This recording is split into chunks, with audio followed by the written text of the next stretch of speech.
স্টিলের বাটিতেই মাত্র 10 মিনিটে নাকি দই তৈরি হচ্ছে। ইন্টারনেটে যে পরিমাণে রেসিপি দেখতে পাচ্ছি, আমি না তৈরি করে আর থাকতেই পারলাম না। আসসালামু আলাইকুম everyone, welcome back to my channel. শুধু স্টিল কেন, কাঁচ, সিলভার, সিরামিক যে কোনো বাটিতেই আপনারা দই বসাতে পারবেন। কিন্তু আসলেই কি সেটা 10 মিনিটেই তৈরি করা যাচ্ছে নাকি আরও বেশি সময় লাগছে?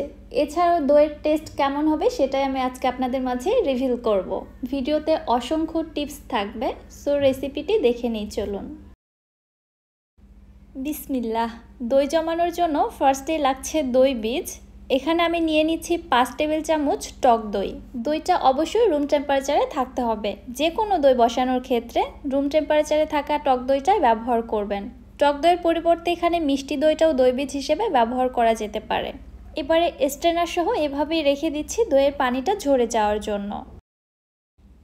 এবার একটি মিক্সিং বোলে নিয়ে নিচ্ছি 2 কাপ নর্মাল টেম্পারেচারের পানি। এর মধ্যে দিয়ে দিচ্ছি 1 কাপ গুঁড়া দুধ। আজকের দইটা আমি গুঁড়া দুধ দিয়েই তৈরি করব।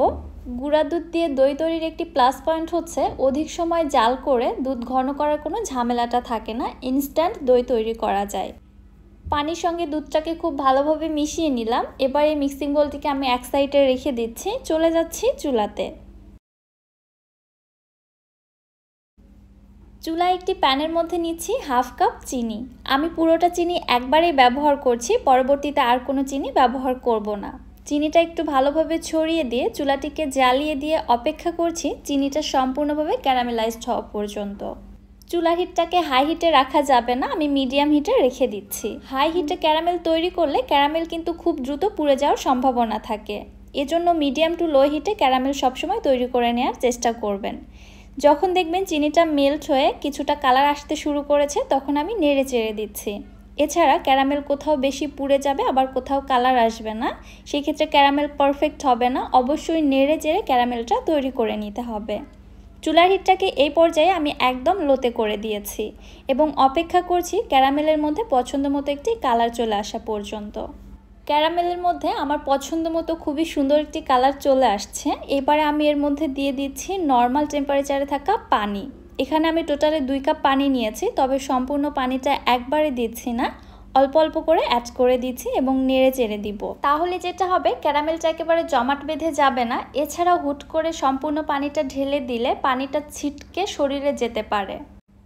সম্পূর্ণ পানিটা দেওয়ার পর এভাবেই নেড়ে চেড়ে ক্যারামেলের শিরার মধ্যে একটি বলক উঠিয়ে নিচ্ছে। এটা জাল করে আর ঘন করবার কোনো প্রয়োজন নেই, জাস্ট ক্যারামেলটা গলে গিয়ে শিরার মধ্যে একটি বলক চলে আসলে এর মধ্যে আমি দুধটা অ্যাড করে দিচ্ছি। দুধটা অ্যাড করে দেওয়ার পরে ক্যারামেলের এই শিরার জন্য কিন্তু খুবই সুন্দর একটি কালার দুধের মধ্যে চলে আসছে। আমরা বাজারে যে দইটা কিনে খাই, এক্স্যাক্টলি ওরকমই একটি কালার চলে এসেছে। এবারে আমি অনবরত নেড়ে চেড়ে দুধটাকে জাল করে 4 কাপ থেকে 3 কাপ করে নিব। প্রায় 7-8 মিনিটের মতো জাল করে নিয়েছি। দেখতেই পাচ্ছেন দুধটা কমে কিন্তু 3 কাপে পরিণত হয়েছে এবং দুধের মধ্যে আরও সুন্দর একটা গাঢ় কালার চলে আসছে। সো দুধটাকে আর বেশি জাল করার কোনো প্রয়োজন নেই। দুধের হাঁড়িটি আমি চুলা থেকে নামিয়ে নিচ্ছি। এইবারে অনবরত নেড়ে চেড়ে দুধটাকে আমি কুসুম গরম পর্যায়ে নিয়ে আসব।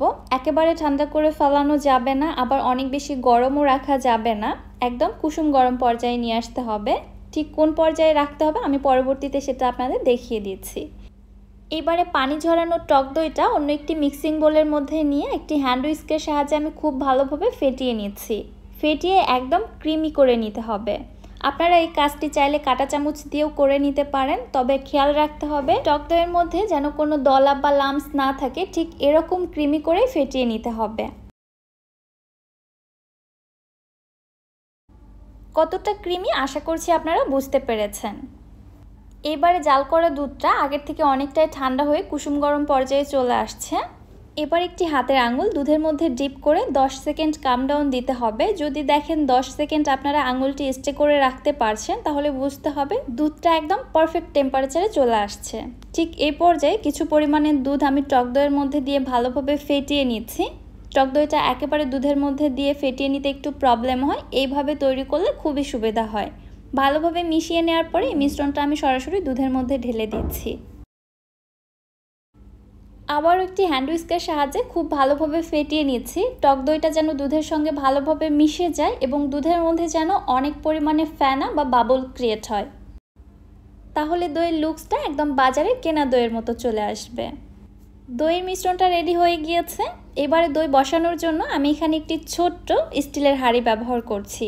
আপনারা স্টিলের বাটিটাও নিতে পারবেন। এবারে পরিমাণ মতো দইয়ের মিশ্রণ আমি হাঁড়ির মধ্যে ঢেলে দিচ্ছি। উপর থেকে একটি ফয়েল পেপার দিয়ে হাঁড়ির মুখটা আমি খুব ভালোভাবে র্যাপ করে নিচ্ছি।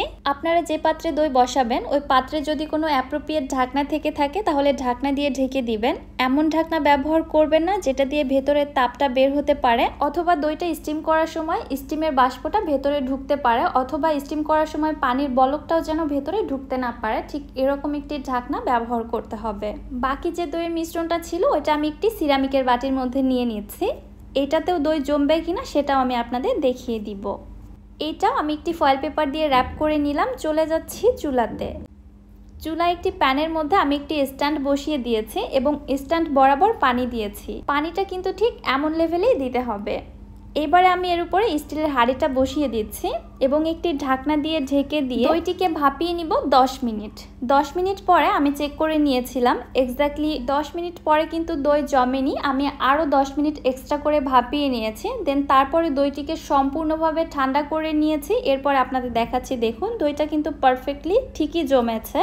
তবে দইটা ঠান্ডা হতে যে সময়টা লেগেছে এটাও কিন্তু কাউন্ট করতে হবে, কারণ গরম অবস্থায় তো দই খাওয়াও যাবে না, আর গরম অবস্থায় কিন্তু দইটা পারফেক্টলি সেট হয়েছিল না। সো দইটা কিন্তু আমরা 10 মিনিট ভাপিয়ে নিয়েই খেতে পারবো না, দইটা ঠান্ডা হতে বেশ সময় লাগে। এদিকে সিরামিকের বাটিতে যে দইটা আমি বসাতে দিয়েছিলাম ওইটাও কিন্তু ঠিক ওইটার মতোই পারফেক্টলি সেট হয়েছে। তবে এবার আপনাদের কেটে দেখানোর পালা। দইটা কেটে নেওয়ার পরে দেখুন দইটা পারফেক্টলি জমেছে ঠিকই, কিন্তু টেস্টেও কিন্তু অনেকটা হেরফের আছে। আমার কাছে খুব একটা বেশি ভালোও লাগেনি, আবার খারাপও বলা চলবে না, এভারেজ চলে আর কি। আরেকটি বিষয় হচ্ছে এই দইটাতে দেখুন অনেক পরিমাণে কিন্তু পানি ছেড়েছে।